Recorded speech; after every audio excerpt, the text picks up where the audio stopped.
Start. السلام علیکم. میں عائشہ ارم انصاف ٹی وی سے.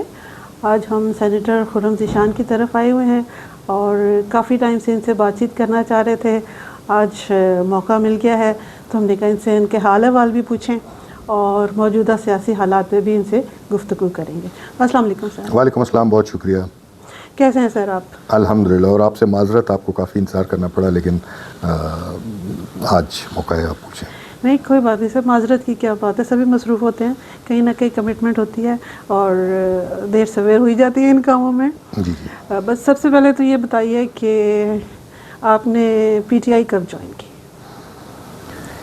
پی ٹی آئی جب سے خان صاحب پالیٹکس میں آئے, بلکہ خان صاحب کے ساتھ اس سے بھی پہلا پرانا جو ہے تو ایک تعلق ہے. وہ والا تعلق نہیں کہ آپ کا ملنا ملانا اٹھنا بیٹھنا ہو, دلی تعلق ہے ایک ان کے ساتھ. اور جب سے خان صاحب نے پی ٹی آئی بنائی ہے تب سے ان کے ساتھ ہی ہیں.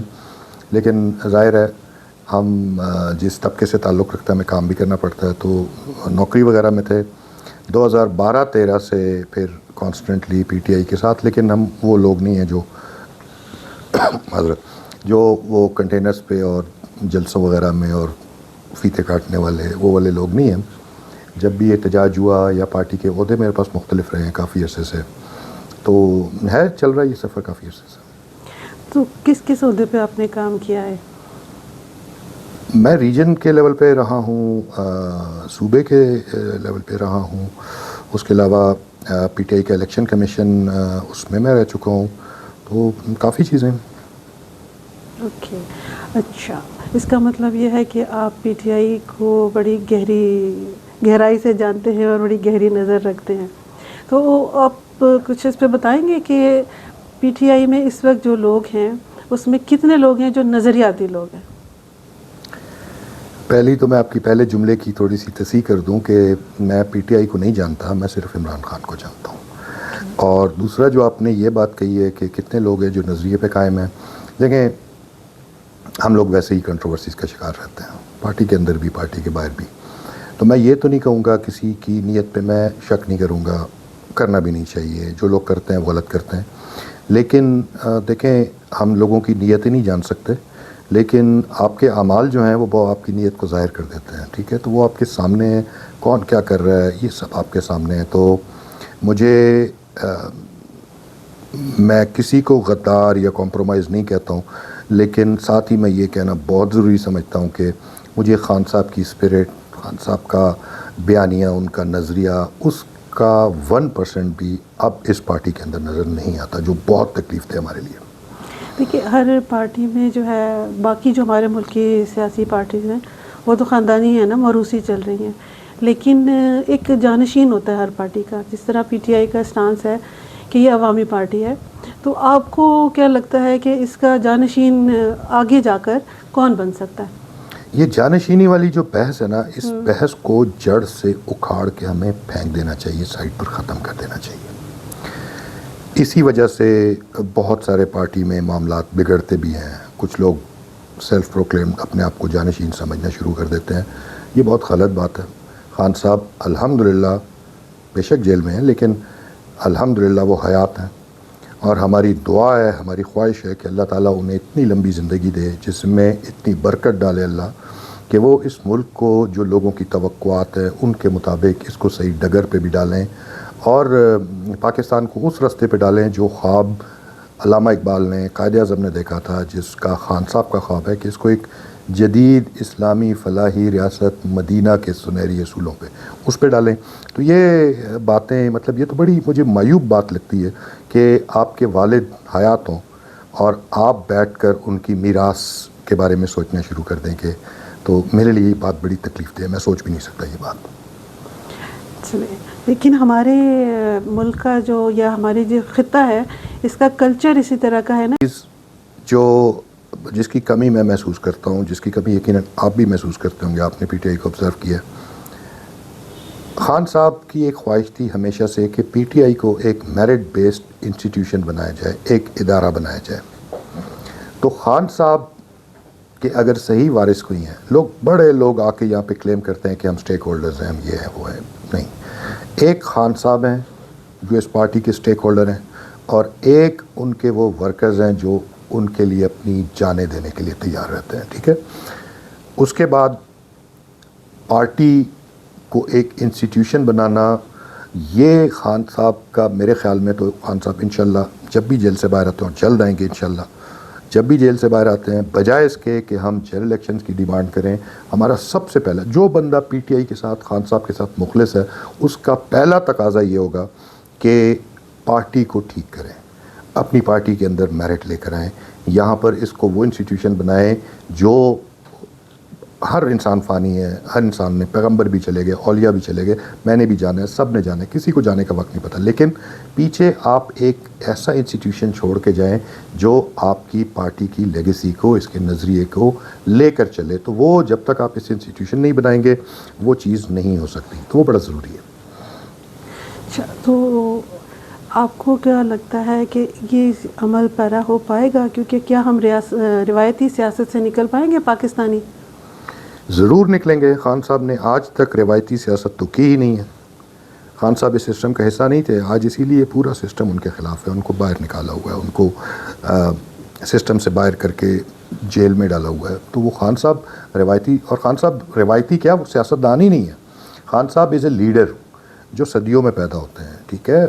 خان صاحب نے بڑا کلیئرلی بتایا آپ کو کہ سیاستدان ہوتے ہیں جو الیکشنز کے بارے میں سوچتے ہیں، آنے والے الیکشن میں کیا ہوگا، جوڑ توڑ، اس کے ساتھ ملنا، اس کے ساتھ اتحاد کرنا. خان صاحب کی تو بڑی کلیئر ہوا ہے، حق پہ وہ کھڑے ہیں، اور جو سٹانس ان کا 1996 میں تھا الحمدللہ سب چیزوں پہ آج بھی ان کا وہی سٹانس ہے. تو خان صاحب از اے لیڈر، وہ کوئی عام پولیٹیشین نہیں ہے. اور میرا اپنی پارٹی میں بھی یہی بنیادی سوال ہے کہ کیا ہم کوئی روایتی سیاسی جماعت ہیں جنہوں نے پاور میں آنے کے لیے، اپنے لیے سیاسی رستے نکالنے کے لیے جوڑ توڑ اور اصولوں پہ سمجھوتے کرنے، یا ہم وہ تحریک ہیں جنہوں نے پاکستان میں انصاف کا، میرٹ کا نظام قائم کرنے کا ذمہ اپنے اوپر لے ہوا. یہ بنیادی سوال ہے. ورکرز اس پہ کلیئر ہیں، آئی ہوپ کہ ہمارے عہدیدار بھی اس پہ کلیئر ہو جائیں. اچھا، یہ بتائیں، عمران خان کی رہائی جو ہے یہ اس وقت ملک کا سب سے بڑا مسئلہ بنا ہوا ہے، اور عمران خان کی بیماری جو ہے وہ بھی بہت بڑا مسئلہ بنا ہوا ہے، لیکن حکومت کی طرف سے اس میں کوئی ہمیں لچک نظر نہیں آتی. تو اس لچک کے لیے یا پارٹی جو ہے وہ کیا اسٹریٹجی لے کے چل رہی ہے، یا پارلیمنٹیرینز کے پاس اس کے لیے کوئی پلان ہے؟ دیکھیں، پلان تو اگر کوئی کرتا بھی ہے تو وہ پلان اگر خان صاحب کی انسٹرکشنز کے مطابق نہیں ہے تو وہ کوئی پلان نہیں ہے. اور پلان کیا ہے آپ مجھے اگر بتانا پسند کریں. کوئی پلان نہیں ہے. 26 نومبر سے لے کر آج تک 1.5 سال ہونے کو ہیں، آپ نے کوئی مؤثر احتجاجی تحریک دیکھی ہے؟ جبکہ خان صاحب کلیئرلی کہہ چکے ہیں کہ فیصلہ سڑکوں پر ہوگا، آپ نے مزاحمت کرنی ہے. اور خان صاحب کلیئرلی پارٹی کو یہ بھی کہہ چکے ہیں کہ یہ مذاکرات، مفاہمت، ان چکروں میں آپ نے بالکل نہیں پڑنا. جن کے ذمے کا خان صاحب نے یہ کام لگایا ہے، اچکزئی صاحب، علامہ ناصر عباس صاحب، ان کے ذمے یہ کام لگایا، وہ کریں اگر ایسی کوئی اپرچونٹی آتی ہے. ادروائز پی ٹی آئی کا تو یہ کام ہی نہیں ہے. ہمیں تو بڑا کلیئر حکم ہے خان صاحب کا کہ آپ نے مزاحمت کرنی ہے، اور وہ مزاحمت مجھے نظر نہیں آتی ہے. تو اس حوالے سے تو میں بڑا کلیئر ہوں کہ ان کے پاس کوئی اسٹریٹجی نہیں ہے. تو سارے یہ جو لیڈرز ہیں یا سارے پارلیمنٹیرینز ہیں، یہ کیوں ایک پیج پہ اکٹھے نہیں ہوتے اور ایک اسٹریٹجی نہیں بناتے؟ کیونکہ کارکنوں کی تو یہی ڈیمانڈ ہے نا، جتنے کارکن ہیں ان کی یہی ڈیمانڈ ہے کہ ہمیں مزاحمت کرنی ہے، لیکن اعلیٰ قیادت کی طرف سے اس طرح کا کوئی پلان نظر نہیں آتا. ان کو کہیں نہ کہیں اس بات پہ ان کو یہ قائل ہو چکے ہیں، کہیں نہ کہیں ان کو بتا دیا گیا ہے یا ان کو سمجھا دیا گیا ہے، اور ان کی سمجھ میں آ گئی ہے یہ بات کہ یہ جو مزاحمت، اور اس کو یہ ٹکراؤ کا لفظ کہتے ہیں، کہ اس سے کچھ نہیں بننا، اس سے کچھ نہیں ہونا، اور یہ مان کے بیٹھ گئے ہیں. آپ کو آپ کے لیڈر نے بتایا ہوا ہے. دیکھیں، کون آپ کو پلیٹ میں رکھ کر آزادی دیتا ہے؟ کبھی بھی نہیں ملتی آپ کو. ٹھیک ہے. آپ کو اپنی آزادی کے لیے لڑنا پڑتا ہے، قربانی دینی پڑتی ہے. یہ کیا بات ہوئی کہ بیچ میدان میں آپ رونا پیٹنا شروع کر دیں کہ ہمارے ساتھ یہ ہو گیا؟ بھئی اس طرح تو ہوتا ہے اس طرح کے کاموں میں. آپ نے آزادیاں بھی لینی ہیں اور پھر آپ نے بیچ میدان میں رونا پیٹنا بھی ہے، تو ایسے نہیں چلتا. مزاحمت آپ کو کرنی ہوگی، یہی راستہ. وہ پچھلے دنوں جو ایک عمران رہائی فورس بنانے کی شروعات کی تھی، اس کے بعد ایک دفعہ ہی ہم نے سنا تھا، اس کے بعد تو اس پہ خاموشی چھا گئی ہے. تو کہاں تک پہنچی ہے، آپ کے علم میں کیا ہے، کہاں تک پہنچی ہے وہ تیاریاں؟ ایک آدھ دفعہ انہوں نے مجھ سے رابطہ کیا تھا، پھر اس کے بعد جیسے آپ کہہ رہی ہیں کہ وہ ہیٹرز پتہ نہیں ہوں گے، کہیں پہ موجود ہوں گے، لیکن اس کے بعد کوئی ایسی.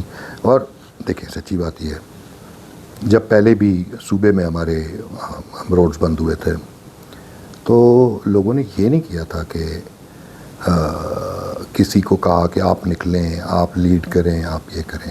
خود سے لوگ نکلے تھے، کم تھے لیکن خود سے نکلے تھے. تو جن لوگوں نے یہ رہائی کی بات کی ہے، تحریک کی بات کی، آپ خود نکلیں، آپ کہیں بیٹھیں، پھر آپ لوگوں کو دعوت دیں. تو میرا تو خیال یہ ہے کہ آپ کو اپنے عمل سے یہ چیز ثابت کرنی ہوتی ہے. اچھا، دوسری طرف ہمیں یہ دیکھنے کو مل رہا ہے کہ سارا پریشر جو ہے وہ سہیل آفریدی کے اوپر ڈالا ہوا ہے پی ٹی آئی نے، کہ کے پی کے ہی نکلے گا، سہیل آفریدی ہی لے کر آئے گا، وہ انقلاب وہیں سے شروع ہوگا. تو باقی پنجاب یا سندھ یا بلوچستان یا ایون اسلام آباد، یہاں سے اس طرح کی تحریکیں، اس طرح کی باتیں کیوں نہیں ہمیں نظر آتی؟ دیکھیں، دونوں باتوں میں کچھ نہ کچھ وزن تو ہے. پنجاب، سندھ، یہاں سے لوگ کیوں نہیں نکلتے؟ ٹھیک ہے، یہاں پر بہت ظلم ہے، بہت فسطائیت ہے، لیکن یہ پاکستان کا سب سے بڑا صوبہ ہے. ٹھیک ہے، 14 کروڑ آپ کی آبادی ہے، 60%. جب تک پنجاب نہیں جاگے گا، میرے نہیں خیال کہ کوئی مؤثر چیز ایسے ہو سکتی ہے. اور اسی لیے ان کو اس بات کا احساس ہے، اسی لیے یہ لوگ پنجاب کو کسی صورت اٹھنے نہیں دیتے. لیکن یہی وہ ٹائم ہے، میں ینگسٹرز کو کہوں گا، ورکرز کو کہوں گا کہ دیکھیں، اگر آپ کی لیڈرشپ نہیں کر رہی ہے تو دس از دا ٹائم. آپ نکلیں، آپ بنیں، خود لیڈرز بن جائیں، آپ لیڈ کریں، آپ نیٹ ورکنگ کریں آپس میں ایک دوسرے کے ساتھ. ہیونگ سیڈ دیٹ، میں یہ بھی کہوں گا ساتھ میں کہ جب بھی آپ میدان میں اترتے ہیں، چاہے وہ کھیل کا میدان ہو، چاہے وہ جنگ کا میدان ہو، اب جب بھی میدان میں اترتے ہیں آپ اپنی اسٹرینتھ پہ کھیلتے ہیں. ہماری اسٹرینتھ کیا ہے؟ کے پی کے. ٹھیک ہے، لیکن سہیل پہ تنقید ہوتی ہے، اس سے پہلے علی امین پہ تنقید ہوتی رہی. ٹھیک ہے، وزیر اعلیٰ ہیں، ان کا بہت بڑا رول ہے. اور ظاہر ہے سہیل کوئی ایسا ٹیکنوکریٹ نہیں تھا، کچھ ایسا اس کا بیک گراؤنڈ نہیں ہے کہ جس سے بندہ یہ ایکسپیکٹ کرے کہ خان صاحب نے صوبے میں گورننس کے لیے یا کوئی ٹرن اراؤنڈ کرنے کے لیے سہیل کو لایا ہوگا. وہ ایک ینگ کارکن تھا، پیشنیٹ تھا، ایک مزاحمت لوگ اس سے ایکسپیکٹ کرتے تھے، اس لیے خان صاحب نے اس کو میدان میں اتارا تھا. تو اگر وہ مزاحمت والی پوسچرنگ وہ مینٹین نہیں کر سکا، ٹھیک ہے، تو یہ اس کو میں فیلئر سمجھتا ہوں. لیکن یہ جو علی امین اور سہیل کو لوگ تنقید کا نشانہ بناتے ہیں، ٹھیک ہے، اس تنقید میں کہیں نہ کہیں وزن بھی ہے، لیکن یہ کام میرے خیال میں وزیر اعلیٰ یا حکومت سے زیادہ یہ کام آپ کی پارٹی کا، آپ کی تنظیم کا ہوتا. ٹھیک ہے، تو we are not asking right questions. کہاں پر ہے حلیمہ خان کال دیتی ہیں 10,000 بندہ کیوں نہیں اکٹھا ہوتا؟ تنظیم کہاں ہے؟ وہ تنظیم جس نے یہ 10,000 بندہ تنظیم، آپ اتنی بڑی پارٹی ہیں آپ کی، تو ایک کال پہ صرف پنڈی سے آپ کے 10,000 بندے اکٹھے ہو جانا چاہیے تھے، کیوں نہیں آتے ہیں؟ تنظیمی کمزوریاں. میں جس صوبے سے ہوں، میں جس ضلع سے ہوں، اس ضلع میں آج تک ضلع کا صدر ہی نہیں ہے، باقی تنظیم تو چھوڑ دیں. میں جس ریجن سے ہوں، ساؤتھ کے پی، وہاں پہ پچھلے 5 سال سے کوئی تنظیمی میٹنگ ہی نہیں ہوئی. تو آپ کیا ایکسپیکٹ کرتے ہیں؟ تحریکیں تو تنظیموں کے ساتھ چلتی ہیں. آپ کی تنظیم ہونا اور لوگوں کو آپ جا کے یہ کہنا شروع کر دیں کہ جی لوگ نکلتے نہیں ہیں، آپ تنظیم سازی کریں، لوگوں کو چارج کریں، کیوں نہیں نکلیں گے لوگ؟ اچھا بھائی، آپ نے ابھی ایک دھرنا ادھر دیا ہوا تھا خوشحال گڑھ میں، اور کافی عرصہ وہ چلتا رہا ہے، متعدد لوگ وہاں پہ آتے رہے ہیں، لیکن اب بالکل خاموشی ہو گئی ہے ادھر بھی. تو اب کیا دھرنا آپ لوگوں نے ختم کر دیا ہے، یا آپ کچھ عرصے بعد اس کو پلان کر رہے ہیں پھر سے؟ دھرنا ختم نہیں ہوا، بلکہ آپ کو یاد ہو تو ہم نے 15 دن کا ٹائم دیا تھا جس میں ہم نے کہا تھا کہ ہم کریں گے. لیکن اس کے بعد جو احمد نیازی نے ایک مارچ کا اعلان کر دیا، پھر علیمہ خان نے کہا کہ ان کو بھی ایک طرح سے ڈسکریج کیا، منع کیا. ہم بھی علیمہ خان سے ملے، علیمہ آپا نے ہمیں یہی کہا کہ آپ فی الحال فوکس اپنا اڈیالہ پہ رکھیں. ٹھیک ہے، دیٹس وائی وہ چیز اپنی جگہ پر آج بھی موجود ہے، وہ بیٹھی ہوئی ہے، اور مجھے یقین ہے کہ راستہ وہی ہے. میں ہمیشہ سے کہتا ہوں کہ چشمہ یہیں سے پھوٹے گا، راستہ وہی ہے. صرف خوشحال گڑھ کی بات نہیں کر رہا، باقی کچھ 10-12 پوائنٹس ہیں یہی رستہ ہے, اسی سے ہوگی مزاحمت کی تحریک, مجھے یقین ہے اس پہ ہم سب کو لے کر آئیں گے انشاءاللہ. اچھا, آپ کو یہ لگتا ہے کہ اڈیالہ کے باہر بیٹھنے سے ہی جو ہے وہ تحریک جو ہے مضبوط ہوگی؟ نہیں, میں ایسا نہیں سمجھتا. ہم دیکھیں, ہم خان صاحب کی بہنیں ہمارے لیے بہت محترم ہیں, ہم ان کے ساتھ اظہار یکجہتی کے لیے اڈیالہ جاتے ہیں. آپ کو بھی پتہ ہے, مجھے بھی پتہ ہے, 10,000 تو کیا 1,00,000 بندہ بھی اکٹھا ہو جائے تو ہم نے یہ تو نہیں کرنا کہ ہم نے جیل توڑ کے اندر چلے جانا ہے اور خان صاحب کو باہر لے جانا ہے, لے کر آنا. پہلے تو یہ پارٹی خان صاحب نے ہمیں سکھایا ہی نہیں ہے یہ کام کرنا. دوسرا, اگر آپ توڑ کے چلے بھی جاتے ہیں تو کیا خان صاحب باہر آئیں گے؟ وہ تو اپنے سیل سے باہر قدم نہیں رکھیں گے. انہوں نے تو کہا کہ میں عدالتی فیصلے سے باہر آؤں گا. What is the point? ہاں, یہ بات ہے کہ پورے پاکستان میں ایک ایکٹیویٹی ہے جو خان صاحب کی رہائی کے حوالے سے ہو رہی ہے, اس کا چلتے رہنا ضروری ہے. لیکن اگر وہ کوئی ریزلٹس پروڈیوس نہیں کر رہی ہے تو وی شوڈ تھنک, ہمیں اس کو. اور دوسرا, وہاں پہ جانے کا ٹائم 3-4 بجے 5 بجے, زیادہ لوگ وہاں پر اکٹھے ہوتے ہیں. گرمی بھی ہے نا, گرمی ہے. گرمی تو خان صاحب کے لیے بھی ہے نا. گرمی تو جو خوشحال گڑھ میں لڑکے بیٹھے ہوئے ہیں دھرنے میں, وہ ان کے لیے بھی گرمی ہے. گرمی سردی تو برداشت کرنی پڑتی ہے. آپ نے تحریک چلانی ہے اور پھر گرمی سردی کا رونا ہے تو یہ غلط بات ہے. آپ کو اڈیالہ میں اگر ریزلٹس چاہیے, بالکل تنظیم اس میں بھرپور کردار ادا کر سکتی ہے, لیکن آپ جب 4 بجے اکٹھے ہوں گے, وہ 4 بجے تو ملاقات کا ٹائم ہی ختم ہو جاتا ہے. آپ صبح 9 بجے آئیں نا, 9 بجے اکٹھے ہوں, ٹھیک ہے. تو بہت ساری چیزیں جن کی درستی ضروری ہے, جس پہ سب کا اکٹھے ہونا ضروری ہے, اس پہ بھی کوشش کر رہے ہیں. تو دیکھیں, اللہ تعالیٰ بہتری کرے گا. اچھا خرم بھائی, ابھی جو بجٹ پیش کیا گیا ہے تو وہ بجٹ تو لگتا یہ ہے کہ عوام کو کچلنے کے لیے بنایا گیا ہے. تو آپ تو وہاں پہ موجود تھے میرے خیال ہے سینٹ میں, تو آپ کے کیا تاثرات ہیں اس پر؟ جو تاثرات عام بندے کے ہیں, میرے بھی وہی تاثرات ہیں. آپ صرف میں ایک چھوٹی سی مثال دوں گا. میں کوئی ٹیکنیکل بندہ تو نہیں ہوں جو اتنے فگرز کے اس گورکھ دندے میں اتنا میں ایکسپرٹ ہوں. جھوٹ ہے, یہ سارے فگرز بھی ان کے جھوٹ ہیں.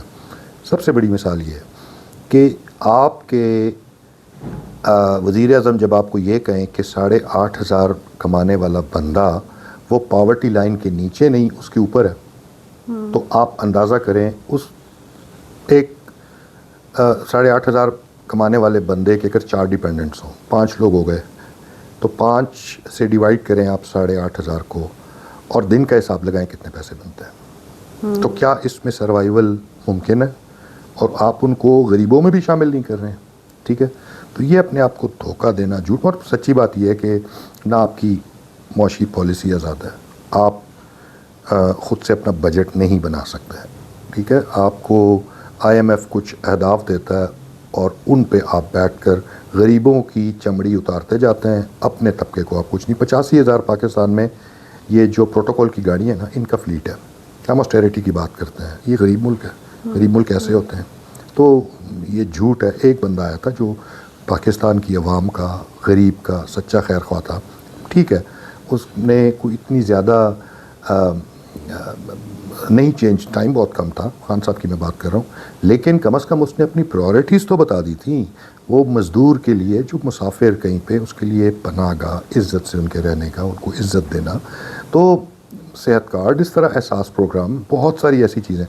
تو یہ ساری چیزیں تو ہے ہی نہیں. اور بجٹ ہمارا ظاہر ہے IMF بنائے گا تو اس میں کیا احساس ہوگا غریب کا. لیکن ابھی تو سنا ہے کہ اس گورنمنٹ نے بھی جو ہے وہ صحت کارڈ بنایا ہے اور عوام کو دیا ہے. تو اس صحت کارڈ میں اور جو عمران خان نے صحت کارڈ بنایا تھا, اس دونوں میں کیا فرق ہے؟ تو دونوں عوام کے لیے ہی. مجھے تو اتنا پتہ ہے کہ اس گورنمنٹ نے صحت کارڈ جو ہے تو عمران خان والا وہ ختم کیا تھا, ٹھیک ہے. اور نیا تو مجھے ابھی پتہ نہیں ہے کہ یہ کیا کر رہے ہیں. لیکن یہ دیکھیں, یہ اور کچھ نہیں کر رہے. آپ نے اگر پنجاب گورنمنٹ کا آپ نے بجٹ کہیں دیکھو, میں تو مجھے اتفاق نہیں ہوا پورا دیکھنے کا یا سننے کا بھی, لیکن جتنا مجھے پتہ ہے وہ ایک خاندان کی ذاتی تشہیر ہے. یہ مریم پروگرام, یہ نواز شریف اسکول, یہ فلاں, یہ مطلب اس طرح سے تو نہیں چلتے نا ملک. تو مجھے نہیں پتا کہ یہ کیا کرنا چاہ رہے ہیں. ٹھیک. اچھا, اب یہ ہے کہ میں بس اب ختم کروں گی انٹرویو کا. بس آخر میں یہ چاہ رہی ہوں کہ جو یوتھ ہے یا جو ISF ہے, جو PTI کے لوگ ہیں, کارکن ہیں, ان کے لیے کوئی آپ ایسا پیغام دیں کہ وہ اس سے تھوڑا سا اپنے انرجی لیول بھی بڑھائیں اور مزید متحرک ہو جائیں. میرا پیغام تو وہی ہے، دیکھیں میں ہمیشہ یہ بات کہتا ہوں کہ ہم اپنی ساری کی ساری انسپریشن خان صاحب سے ڈرا کرتے ہیں. جو خان صاحب کا پیغام ہے میرا وہی پیغام ہے. وہ پیغام کیا ہے؟ پاکستان کی یوتھ، آپ نے اس ملک کو آگے لے کر چلنا ہے، اور آپ کے خواب، آپ کا مقصد، آپ کے گولز بہت بڑے ہونے چاہیے. آپ کا گول کبھی بھی ایک چھوٹا سا ٹکٹ یا کوئی MNA کی کرسی یا MPA کی کرسی یا کوئی وزارت یا کوئی سینٹ کی سیٹ، اتنے چھوٹے گولز آپ کے نہیں ہونے چاہیے. آپ بڑے گولز رکھیں، بڑا مقصد رکھیں، اور اخلاص کے ساتھ اس سے جڑ جائیں، اس کے ساتھ کنیکٹ کریں، محنت کریں. آپ کو دنیا کی کوئی چیز نہیں روک سکتی انشاءاللہ جب آپ حق میں ہوں تو. اوکے خرم بھائی، بہت شکریہ. بہت شکریہ، بہت شکریہ.